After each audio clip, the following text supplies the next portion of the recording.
Let's do Christopher in Arizona. Okay. Christopher. Christopher. Sorry, is that me, Christopher? That's you. Yes, that's you. What's up? How's it going, guys? Going good. Cool. Just Hey, chilling. I'm a cool. I'm a scientist, and I studied. I was actually atheist for an extremely long time, until I started getting more into philosophy. And basically, I ran into this problem in attempting to ground rationality or reason somewhere outside, for instance, in evolutionary biology, biochemistry, and obviously eventually physics and cosmology. And so I guess the fundamental problem that I ran into is what justification do you guys have to believe in your own beliefs if we are merely the products of a random event cosmologically, random genetic mutation? Yes, there are non-random selective processes there as well, but the evidence kind of suggests that the way that our brains work is not to represent or estimate or believe in any type of objective representation of the way that the world actually is, but most likely just in the most adaptive way possible instead.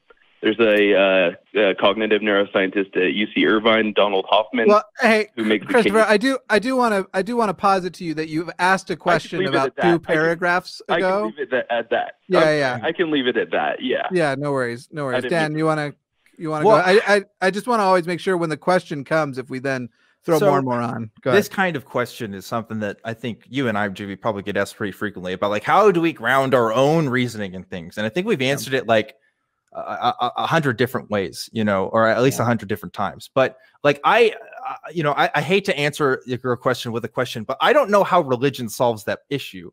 Right. I think we recognize that, yeah, there's issues in the way that we can form our epistemologies. Right. But like, religion doesn't solve any of that. If anything, it adds an extra layer to what we do and don't know. Like, the way I approach the world, right, is I take some observations, I see if they match with other observations, and I see if I can make predictions based off those observations. Okay. I'm not making any definitive truth claims about the world, but I am saying I can predict that certain things can happen. That's like the basics of what I would call my worldview. Okay. I don't need any religious grounding for that to make any predictions. It turns out I just need to make those observations and I can make predictions based off them. Okay. And that's really it. That's that's the simplest way I can put that.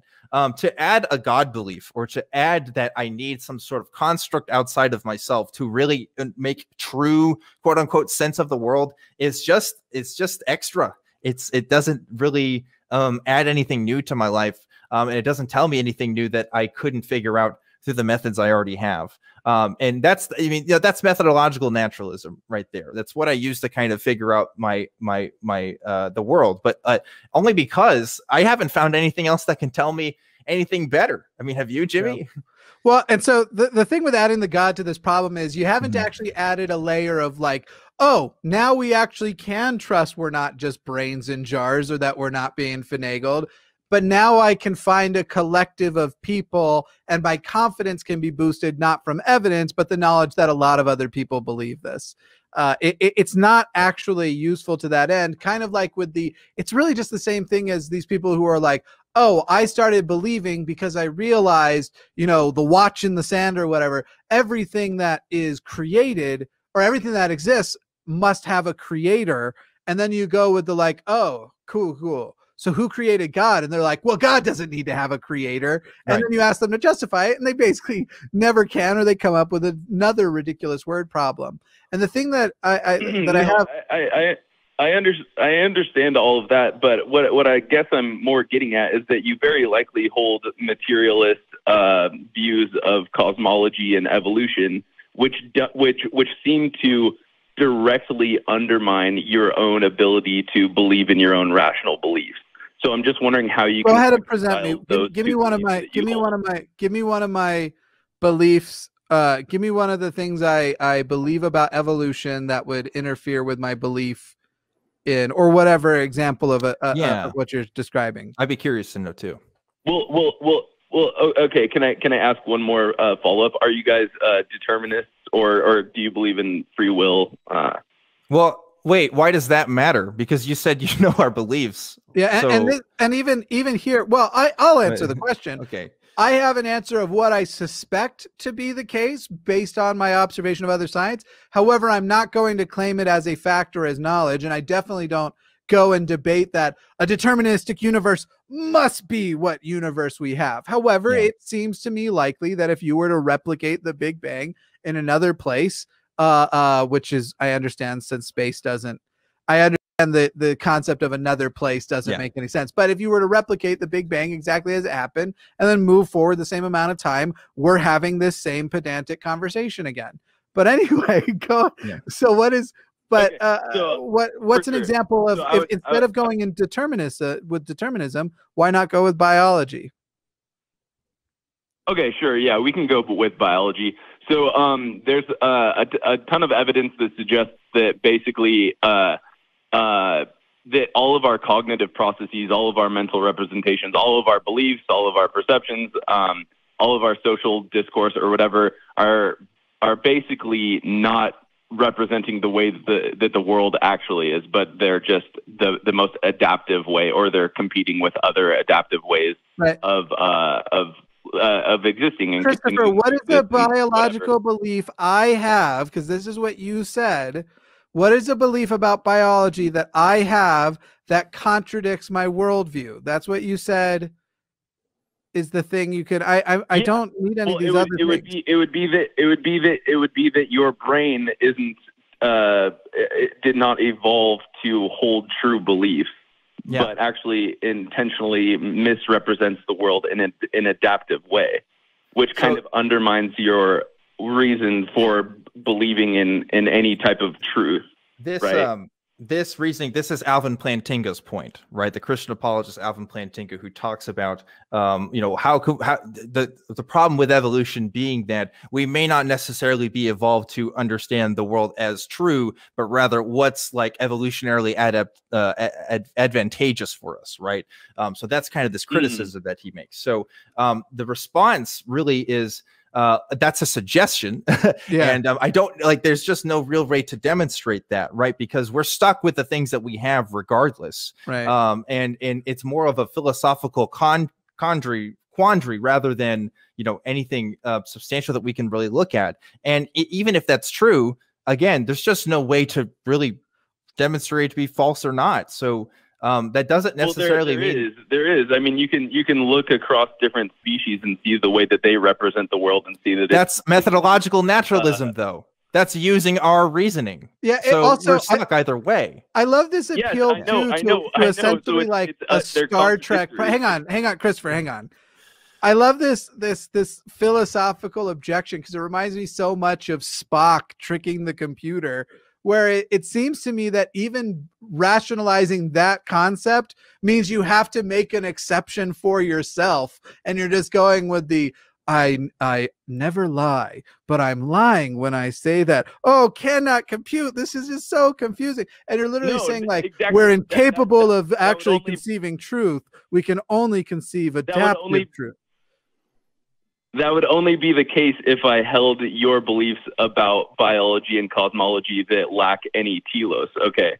So I don't have that contradiction because I think that because of your presuppositionalist garbage is what it is. I'm going to go out on a limb and guess that oh my God, yes, it is. You are beginning, whatsoever. Yes, it is. It is 100% precept because you are beginning with an assertion as you're grounding the accepting of that assertion. You have not justified it.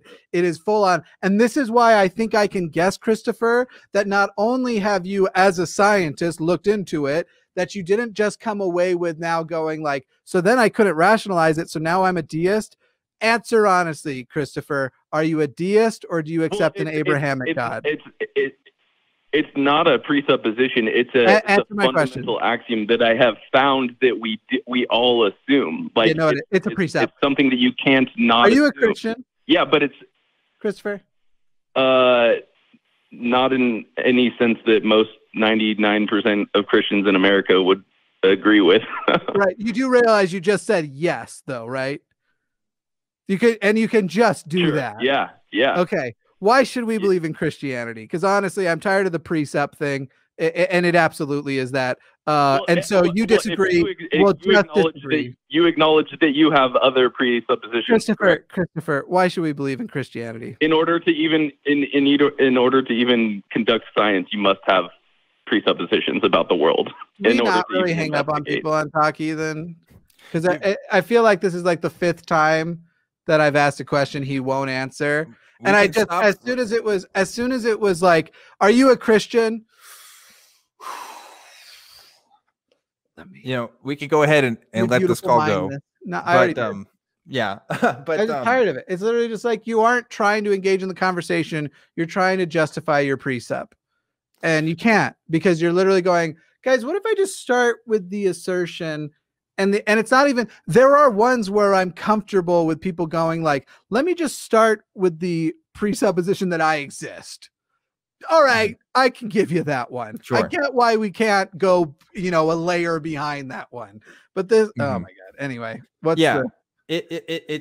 to add to your point, and I'll make it brief. We all have to work with some sort of axioms. I think Christopher actually made a good point, which is like, yes, even science does accept certain principles in order to kind of make statements about the world. I don't think that's controversial. What would be controversial is which ones we do accept and which ones are necessary for us to accept other things to be true. Yeah. And I think where a lot of these arguments go is you have to accept this certain point, this, as you point out, a presuppositionalist point, in order for it to be true. I say, no, we actually don't. I don't actually need it. So that's kind of the end of that conversation. But I'm never impressed with people who were like, I'm a scientist and was an atheist. And as I started accepting presuppositionalism, which means at the very least, you either weren't a skeptic or you dropped it. And this is why I actually knew within the first 2 sentences. On our screening thing, the only thing we get told is if a person is theistic or atheistic. Within the first 2 sentences, I knew this was a Christian. And that's why he could hear I knew he was a Christian, and he didn't want to say yes. He went with, not with a way 99, I don't know if he said 0.9%, but basically everyone listen. As long as you presuppose this assertion as true, Christopher is the first person in the existence of the universe to crack the code. And really, I'm looking forward to an invite to his cult, because like, what else do we do here? Honestly,